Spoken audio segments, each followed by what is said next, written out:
You're listening to Myers-Briggs Question Corner with Edythe Richards. Hello, listeners. I'm starting today's podcast with a story of a job interview I had a couple years back. As I tell my career counseling clients, job searching is a lot like dating. You and the other person, in this case the employer, are both on your best behavior, you're trying to show your best selves, and you're wooing each other. And you're both going to Google each other before meeting. It's part of the world we live in. After all, our online presence precedes us, and people form an opinion about us before they even meet us in person. A quick Google search about me brings up my website and my Myers-Briggs podcasts, which is exactly what I want. I want prospective employers and clients to know about my expertise and my passion for helping others learn about type theory and apply it to their lives. Such is the case with the job interview I'm speaking about. So, not long after the interview started, my interviewer said, Edythe, we've looked you up and they're very impressed with your podcasts and work with the Myers-Briggs. Yay me! They Googled me and they were pleased enough with what they saw to invite me in for an interview. So far, so good. And then... Edythe, what is your Myers-Briggs type? I paused.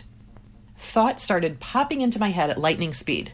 Why are they asking me this? How does my personality type affect my success at this interview? Don't they know they shouldn't be asking that question? Should I answer? How can I be both diplomatic and polite and not ruin my chances? Within that 2 to 3 second pause, my interviewer fortunately saw the need to fill that silence and stated emphatically, Well, I'm an ENFP. I felt like that gave me permission to state that I too am an ENFP type, even though I was inside quite uncomfortable revealing my personality type in an interview. And here's why. Even though I'm a huge fan of the Myers-Briggs Type Indicator and can personally attest to how useful it's been to me and my clients, I'm not a fan of using it during an interview. First, I need to state that it's unethical to use the Myers-Briggs as part of the hiring and recruiting process. And the Myers-Briggs Company, publishers of the instrument, have strict guidelines for practitioner use regarding this in their code of ethics. A huge misconception of the Myers-Briggs is that it's a predictor of aptitude or success, or even job satisfaction. This is simply not true. The Myers-Briggs was never intended to be a predictive instrument, and it should never be used as such, which is why a job candidate's Myers-Briggs type should never be brought up at any time during the recruiting or interviewing process. Just as important, though, each person is a unique individual apart from a personality type. Everyone, regardless of type, has preferences for thinking, behaving, communicating, working, learning, and all the other things that make us tick. Our own life experiences determine to a significant degree how our Myers-Briggs preferences show up in the world. Therefore, just because I'm an ENFP type, that doesn't mean that I'm going to behave in the same manner or be attracted to the same work tasks or people as other ENFP types. The best use for the Myers-Briggs is for self-reflection and self-awareness, understanding your own motivations in order to assist in decision-making for career paths or work environments, for example, but not to determine if you'd be successful in a particular role. So, back to my interview story. I chose to reveal my Myers-Briggs personality type during the interview after my interviewer revealed his. Was that the right choice? In the moment, for me, yes, it was. Sharing my type allowed me to connect with my interviewer. Because we shared the same type, I was easily able to build rapport with him and match his energy level and talk to him in a way that made him feel important, but was also genuine to who I am. We ended up having a really good conversation, which was key, I believe, to me being offered the position and to me accepting it. Now, what if you are in a similar position? For that matter, what if you're asked an unethical or just plain uncomfortable interview question? More likely than not, it's going to happen. If you're job searching, you need to be ready for all sorts of questions, random or not, to test you in some way. Of note, federal and state laws prohibit employers from asking discriminatory questions, such as those related to race, religion, age, marital status, children, or other topics that are irrelevant to your qualifications to perform the duties of the job. The basic rule of thumb to knowing whether a question is appropriate or not is, does the question have anything to do with your work skills or experience for the job for which you are applying? When it comes to matters of such things as personality, it's less black and white.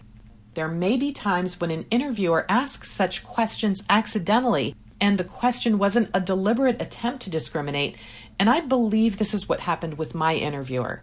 You have a few options if this happens to you. One is that you can always refuse to answer. In some situations, this may be the most appropriate response, especially if the question is overtly discriminatory and demonstrates the employer's policies on a particular matter, which would ultimately cause you to question working for that employer. In that case, you have every right to terminate the interview and just walk out. On the other hand, let's say you're still interested in the position. By refusing to answer, you may come across as defensive or unfriendly, which is not what you want to portray in the interview. Another option is to be upfront and answer candidly, even though you feel like your privacy has been violated or you're being unfairly judged. A third option is to ask the interviewer why he or she is asking that question. For example, if the interviewer asks, do you have school-aged children at home? You could respond, I'm not sure of the reason for that question. Is it because you're concerned I may not be able to complete all my work duties on time? This puts the responsibility back on the interviewer and lets him or her know the unethical nature of the question.